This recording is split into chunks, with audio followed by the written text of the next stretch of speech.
Big Boss season 8 episode 91க்கான promo 2 வந்திருக்கு. இதில் என்ன நடந்திருக்குன்னா, யாருக்கு டிடிஎஃப் போகக்கூடாதுன்னு நீங்கள் நினைக்கிறீங்க அப்படி இப்படின்லாம் கேட்டிருக்காங்க. அப்போ வந்து மஞ்சள் எந்திரிச்சு ராணவ்னு சொல்லியிருக்காங்க. அப்புறம் சௌந்தர்யா எந்திரிச்சு ராணவ்னு சொல்லியிருக்காங்க. அப்புறம் வந்து தீபக் சார் எந்திரிச்சு ரயான்னு சொல்லியிருக்காங்க. அப்புறம் முத்துவும் ரயான்னு சொல்லியிருக்காங்க. அப்புறம் விஷாலு ரயான் தான் சொல்லியிருக்காங்க. மோஸ்ட் ஆஃப் வந்து ரயான் தான் சொல்லியிருக்காங்க. ரயான் வந்து யாரை சொல்லியிருக்காங்க, மஞ்சரியை சொல்லியிருக்காங்க ரயானு.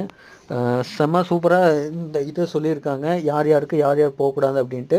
இது எல்லாமே டீம் கேம் மாதிரி தான், இண்டிவிஜுவலாகவும் விளையாண்டுருக்கலாம், ஆனால் டீம் கேம் மாதிரி தான் விளையாண்டுருக்காங்க அப்படிங்கிறது தான் தெளிவாக தெரிஞ்சுது.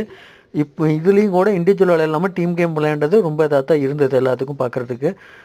செம்ம சூப்பராக விஜய் சேதுபதி ஹோஸ்டிங்கில் கொஸ்டின் கேட்டிருக்காரு. செம்ம எல்லாத்துக்கும் வந்து டப்புன்னு இதில் கேட்டிருக்காரு. அதுதான் நல்லாவே புரிஞ்சிருக்கு எல்லாத்துக்கும்.